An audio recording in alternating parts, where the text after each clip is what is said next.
განათლებო ტრენინგები, სათავგადასავლო მოგზაურობა და მოზარდებში ცხოვრების ჯანსაღი წესის დამკვიდრება ეს ის სამი ძირითადი მიმართულება არის, გამოც ახალგაზრდები ეკობანაკებში მიდიან. სამოქალაქო განათლების ოლიმპიადის გამარჯვებულებს თუშეთის დაცული ტერიტორიების ადმინისტრაცია მასპინძლობს ამჯერად ეკობანაკში ერთი დღე მოსწავლეებთან ერთად. ჩვენმა კოლეგამ კახა კუპატაძემ გაატარა. ნახოთ მისი სიუჟეტი. მინდვრებზე გაშლილი ცხვარი, გამორჩეული არქიტექტურა, სუფთა ჰაერი და უნიკალური ბუნება. ეს თუშეთია. კლდეებს შორის მოქცეული გომეწრისა და პირიქითა ალაზანი კი ხეობის მთავარი ღირსშესანიშნაობაა. ათობით სოფელი ზღვის დონიდან 1900 მეტრიდან 2400 მეტრამდეა განლაგებული. სოფელ ომალოს ცენტრიდან რამდენიმე კილომეტრში თუშეთის დაცული ტერიტორიების ადმინისტრაცია მდებარეობს.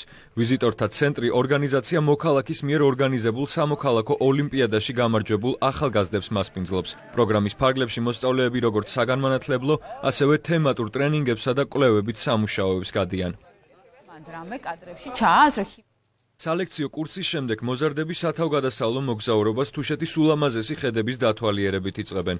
მათ უკვე რამდენიმე სოფელი ნახეს. შემდეგი გაჩერება ბოჭორნაა. სოფელი, რომელიც ევროპაში ყველაზე მაღალი დასახლებული პუნქტია და ომალოდან 12 კილომეტრში, ზღვის დონიდან კი 2345 მეტრ სიმაღლეზე მდებარეობს. ვიგებთ, რამდენად მნიშვნელოვანია საქართველოში დაცული ტერიტორიების შექმნა, კონკრეტულად თუშეთის დაცული ტერიტორია და ვფიქრობ, რომ მომავალში ძალიან გამოგვადგება, რადგან ამ ლექციების საშუალებით ჩვენ გავიგეთ, როგორ მოუფრთხილდეთ გარემოს. ჩვენ ცხოვრობთ ომალოში, მაგრამ ვიყავით უკვე შენაქოში და დიკლოში. ძალიან ლამაზი ლანდშაფტი არის, ძალიან მრავალფეროვანი ბუნება არის და მართლა საინტერესო არის ამ ყველაფრის საკუთარი თვალით ნახვა. ოლიმპიადა მიზნად ისახავს მოსწავლეებში სამოქალაქო ღირებულებების დამკვიდრებასა და ახალგაზრდების დემოკრატიული საზოგადოების სრულფასოვან წევრებად ჩამოყალიბებას. ორგანიზაცია მოქალაქე ბოლო 3 წლის განმავლობაში ახორციელებს ძალიან საინტერესო პროექტებს, რაც მიმართული არის ჩვენი საზოგადოების აქტიურ ცხოვრებაში ჩართვისკენ, სამოქალაქო საზოგადოების გაძლიერებისკენ და ერთ-ერთი ესეთი პროექტი არის სამოქალაქო განათლების ოლიმპიადა, რომლის ფარგლებშიც გამარჯვებული მონაწილეები დაახლოებით 200-ზე მეტი ახალგაზრდა ჯილდოვდება ეკობანაკებში ტურებში.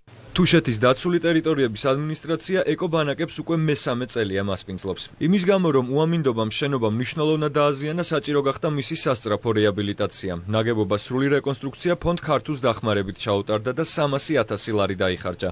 გარემონტდა ოთახები და სველი წერტილები, გაკეთდა სანიაღვრე არხები. შეიცვალა ხის აივნები, რომლებიც მოძველებული იყო და აღარ შეიძლებოდა ზედ გაჩერება. გაკეთდა შიდა სარემონტო სამუშაოები. დღესდღეობით ადმინისტრაციის და ვიზიტორთა ცენტრი მზად არის მიიღოს ტურისტები. სამოქალაქო განათლების ოლიმპიადა თუშეთში სეზონის დასრულებამდე გაგრძელდება. მომავალ წელს ზუსტად ამ დროს და ამავე ადგილას უკვე სხვა მოსწავლეები ჩაერთვებიან სათავგადასავლო მოგზაურობაში და გაეცნობიან ხეობის მთავარ ღირსშესანიშნაობებს.